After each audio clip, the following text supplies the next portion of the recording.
Por lo que tenemos que entender muy bien qué son las vías humorales, ¿no? Eh, Realmente cuando hablamos de vías humorales nos referimos a respuesta ante el sistema inmunitario mediada por los anticuerpos y por otras moléculas solubles presentes en fluidos corporales como la sangre o la linfa, ¿no? Por lo tanto, cada vez que hablamos de realmente del sistema humoral, estaremos hablando del sistema inmunitario mediado por anticuerpos, ¿vale? La motopsicología forma parte de la toxicología y la patología. Toda afección, así como toda reacción corporal, tales como trabajo, metabolismo, movimiento celular, o sea, perdona, muscular, pensamiento, etcétera, y todas las funciones orgánicas pueden manifestarse solamente a través de formaciones o de transformaciones de componentes químicos. Por lo tanto, esas sustancias eh, son importantes para la vida, la enfermedad y la salud. El organismo se defiende contra las sustancias tóxicas, según Lecoq, como las llamó, a esas sustancias tóxicas las llamó homotosinas, ¿no? En esa etapa de lucha contra ellas, el organismo trata de reparar lo que ha sido dañado por los venenos, las toxinas, las quimioterapéuticos o otras sustancias tóxicas en general. Por lo tanto, tenemos que tener en cuenta aquí lo que son el papel de las bacterias, que se encuentran en el sitio de la inflamación. También están en la vesícula biliar o en la boca, en la faringe, en la próstata, en el intestino, entre otros.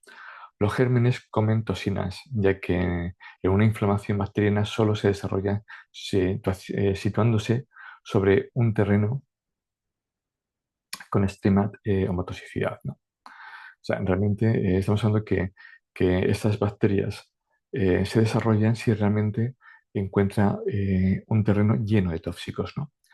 Las bacterias secretan las enzimas hialuronidasa, o sea, o la enzima hialuronidasa, la cual disuelve el tejido conectivo. Esto conduce a que se liberen las homotosinas almacenadas en él. Son las homotosinas y no las bacterias que son fundamentales en la inflamación. O sea, realmente coger y abrir este tejido conectivo va a hacer que todas esas toxinas salgan al organismo provocando más procesos inflamatorios, ¿no? Tan pronto el flujo ácido básico se reactiva fisiológicamente, las bases o compuestos de SIRPs se liberan nuevamente debido a la acidosis. Por esta razón se explican muchos síntomas como el dolor que aparece durante la recurrencia de la fase ácida, por ejemplo, a las 3 de la mañana, ¿no? La más cantidad de tóxicos, pues el organismo se va a encontrar con muchísimo más dolor y se va a encontrar con ese, esos procesos de dolor tan rabioso, ¿no? Que muchas veces no sabemos por qué vienen, ¿no? Y ahí lo sabemos, ¿no? Fijaros bien que hablamos de las 3 de la mañana, ¿no? ¿Os acordáis de cómo funciona el organismo, verdad? Os acordábamos que hablábamos de 11 a 1 vesícula biliar y de 1 a 3 al hígado, ¿no? Realmente cuando el hígado empieza a funcionar, que es a las 3 de la mañana, claro, va a tener que empezar a metabolizar todas esas toxinas que han estado acumulándose durante este tiempo que el hígado ha estado, entre comillas, inactivo, ¿no? Haciendo que esté calmado, ¿no? Con lo cual el organismo se llena de tóxicos y ahí es cuando realmente vemos cómo el dolor aumenta en un factor bastante fuerte, ¿no? También tenemos que tener en cuenta lo que es el papel de la histamina en el proceso inflamatorio, ¿no? La histamina es una amina biógena crucial en el proceso inflamatorio, liberada principalmente por los mastocitos. De acuerdo a lo que eso dentro de la primera línea de, que nos va a ayudar a poder salir de donde nos encontramos, ¿no? A nivel inmunológico. Esta liberación ocurre en respuesta a daños tisulares, ¿no? Como puede ser una quemadura, una reacción anticuerpo y respuestas inmunológicas mediadas por IgEs.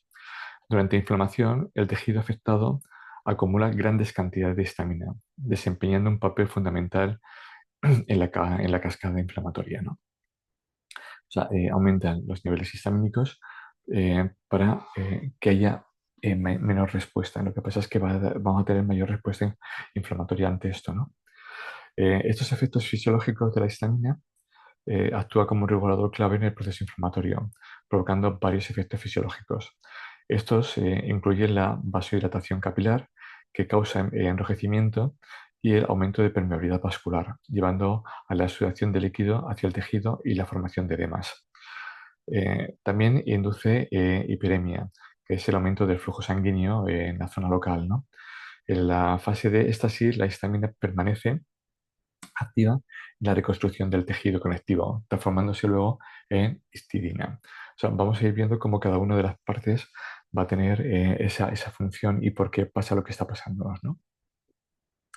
Dentro de la nota clínica, la comprensión del papel de la histamina es fundamental para el desarrollo de antihistamínicos y otros fármacos antiinflamatorios utilizados en diversas patologías, desde alergias hasta enfermedades autoinmunes.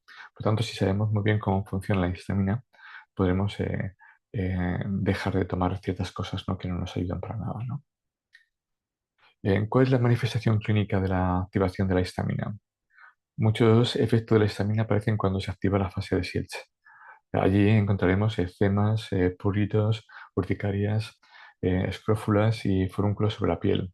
A nivel cardíaco, con arritmias cardíacas, síndrome de angina pectoris, infartos cardíacos de toda clase. Y a nivel pulmonar, el asma en el estómago puede presentar dolor ulceroso por recidiva de procesos inflamatorios, ¿no? Dentro de la inflamación encontramos que hay reacciones biológicas con una orientación específica. Son estas reacciones recurrentes y suplementarias. Realmente todo esto tenemos que entenderlo, ¿no? Que todo esto son recurrentes, ¿no? Y concurren realmente en un momento determinado y concreto, ¿no? Con lo cual ya sabemos que cuando hay un proceso inflamatorio va a haber una reacción recurrente dentro de lo que está sucediendo, ¿no? O sea, realmente las cosas no surgen porque sí, sino que he dicho anteriormente, ¿no? Va a tener un orden. Todo este mecanismo se dirige por sí mismo contra las homotosinas y buscan su eliminación por medio de la pus, de supuraciones o de sustancias o sea, de sustancias mucoidosas, de mocos, de mocos, ¿no? La fiebre acompaña a procesos inflamatorios y es una señal febril anunciando que el sistema de defensa se encuentra en plena acción contra las homotosinas. También es una señal de que demasiadas homotosinas no pueden ser eliminadas por vía de los mecanismos fisiológicos de toxificación. Si esa fiebre está constante y no baja y dura más de 1 o 2, o sea, realmente de 2 días o 3 días como mucho, realmente son 2 días, tendríamos que plantearnos qué está sucediendo, ¿no? El cuerpo no tiene suficiente capacidad de respuesta y tendríamos que planteárnoslo, ¿no? Tendríamos que saber por qué está costando tantísimo ese tipo de reacciones, ¿vale? Así que tengamos en cuenta eso también, ¿no?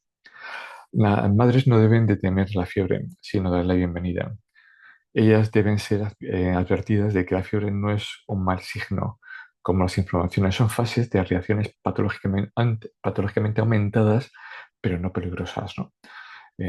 Estas reacciones de autorreparación, producto de este enfrentamiento entre el organismo y las homotosinas, es lo que nosotros descubrimos como o decimos que es una enfermedad, ¿no? Vale decir que la enfermedad en esta fase es aquel estado de combate entre el terreno y el huésped, con el objetivo de llevar a cabo la autocuración. Realmente todo lo que está pasando dentro de este proceso, de este primer proceso, nos llevaría a que nuestro organismo se encuentre mucho mejor y poder salir de todo, de esa cronicidad que hace que nos salgamos de esa patología, no de esa enfermedad, ¿no? Con lo cual, poder corregirlo o poder ayudar dentro de las primeras fases sería lo mejor a la hora de poder trabajar. Pero bueno, siempre tenemos diferentes opciones y una de ellas es lo que nos vamos encontrando con el paciente, ¿no? De esta manera, con la motopsicología nace el nuevo concepto terapéutico de medicina biológica, que podemos situar entre la homeopatía de Hahnemann clásica y la medicina convencional, entre la patología y clínica, con los conceptos y principios de la homeopatía, así, así como también con ciertas leyes por las cuales se basa la medicina natural homeoterapéutica, ¿no? Que es el sistema alemán de los entrenadores, ¿no? Así pues, la motopsicología investiga la acción biológica de ciertas sustancias denominadas tóxicas en los procesos fisiológicos y de mantenimiento de la salud, ¿no? Por lo tanto, fusiona los principios de la homeopatía clásica con el conocimiento científico moderno sobre la toxicología y las patologías.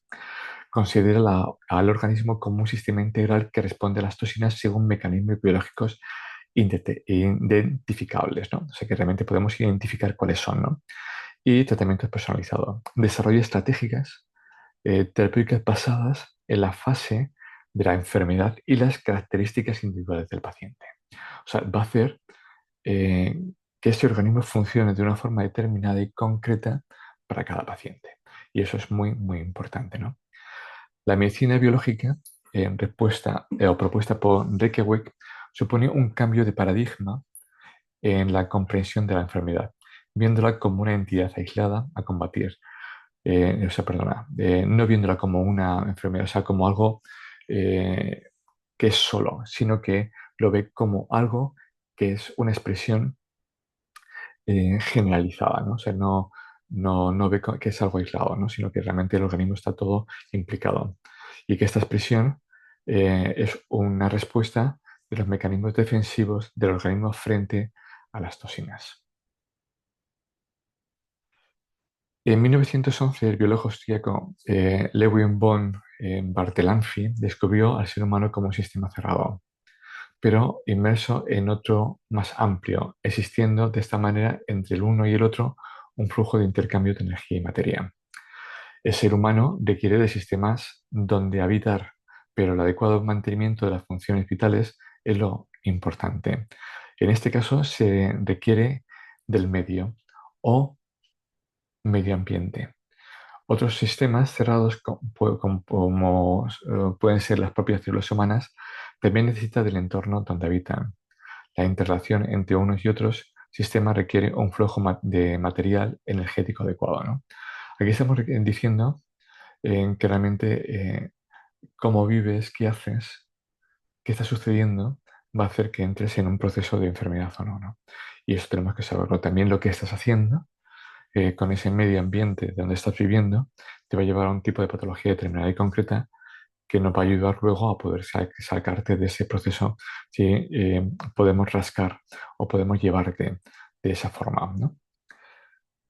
En el sistema global del ser humano ingresan sustancias nutritivas y necesarias, tales como alimentos, agua, aire y calor. Tras una serie de reacciones químicas y físicas, se eliminan otras sustancias que no son ya útiles ni necesarias para el interior de este organismo, ¿no? O de nuestro cuerpo. Sin embargo, cuando entran sustancias inadecuadas en el sistema del organismo humano, este trata de defenderse contra estas sustancias denominadas homotoxinas, que es lo que hemos dicho antes, que es el término que Reykjavik puso en funcionamiento, ¿no? Por tanto, tenemos que entender que la enfermedad como respuesta defensiva, ¿no? La presión física de este combate entre motocinas y organismo se manifiesta como enfermedades. Por lo tanto, lo que denominamos enfermedades es en realidad el reflejo de que el organismo se está defendiendo de las sustancias traumotóxicas. Es la reacción de los sistemas defensivos automáticos del sistema de flujo humano que nos ayuda a expulsar, como sea, las homotoxicidad del cuerpo, ¿no? Eh, es un lugar, es una forma regular existente en el programa biológico humano, ¿no? Por ello, la medicina farmacológica se halla en un grave error frente al método terapéutico de las enfermedades, ¿no? Acordaros que nosotros vamos a intentar limpiar, por ejemplo, o nuestro organismo funciona a través o limpia a través de los emultorios, ¿no? Estos emultorios son el hígado, riñones, intestino, pulmón y piel, ¿no? Que son los cinco emultorios que vamos a tener, bueno, pulmón y piel, sí, eso es, los cinco emultorios que tenemos, ¿no? Por lo cual vamos a intentar desintoxicar o limpiar a través de ellos, ¿no? Se podría dar un ejemplo del proceso de la inflamación en sí sucede porque el sistema inmunológico está combatiendo con las sustancias onosas, ¿no? Así, frente a una reacción natural del organismo, la medicina convencional administra al paciente medicamentos antiinflamatorios. De esta forma, bloquea así los procesos reactivos del organismo contra la motoxina. Si yo te doy un proceso, o sea, si te elimino la inflamación, cuando estoy generando yo la inflamación para eliminar la toxina, y tú me bajas la inflamación, lo que vas a generarme es que una mayor toxicidad a nivel orgánico y puede ser que generemos una mayor cronicidad o un mayor proceso crónico dentro de ese proceso, ¿no? Que es lo que siempre le hemos hablado, ¿no? Realmente la medicina alopática no nos ayuda a salir del proceso, sino nos ayuda a mantenernos dentro de ese proceso, ¿no? Esas drogas sintéticas no deberían bloquear en forma definitiva la acción o la acción enzimática, como queramos hablarlo. O si lo hacen, solo deberían ser durante la acción patológica, ¿no? Desafortunadamente, un bloqueo de estos perdura después de una dosis alta de esos medicamentos. Es lo que se llama efectos colaterales, ¿no? Realmente sí te ayuda a bajar esto, te ayuda a desinflamar, pero es que luego voy a continuar con más procesos detrás, ¿no? O sea, porque no va a terminar durante ese pequeño proceso que hay un proceso inflamatorio leve, se para y luego continúa. Que va, o sea, continúa y continúa y continúa, ¿no? Porque esa toxicidad va a seguir estando a nivel orgánico, y lo que hemos dicho antes, va a hacer un reactivo. Es una entrada y salida al mismo tiempo, ¿no? Entre más activa sea la consecuencia del daño en los sistemas enzimáticos, aquí aparecerá muy frecuente una acumulación de motosinas, ¿no? Realmente lo que estamos hablando antes, ¿no? O sea, cuanto mayor daño, mayor cantidad de motoxicidad vamos a encontrar, ¿no? La unión de dos homotosinas para formar un compuesto nuevo no venenoso es un proceso biológico de gran importancia. Ya hablaremos de a qué nos referimos. Esta forma de desintoxicación ocurre normalmente en el hígado, también en parte de los tejidos conectivos, dando así lugar a un incremento de la capacidad inmunodefensiva durante las reacciones inflamatorias. Por lo cual, la desintoxicación biológica de los alimentos quemados o procesados por el cuerpo también se caracterizan por unir homotosonas. Es decir, que realmente cuando unimos una motosina más una otra homotosina, se genera una motosona, ¿no? Ya veremos cuáles son estas, ¿no? Cuando yo no puedo eliminar una homotosina, pues lo que voy a hacer es encubrirla con otra homotosina y generar una nueva célula mayor que es una homotosona, ¿no? Para que haga menos daño a nivel orgánico y por tanto tenga un factor menos venenoso.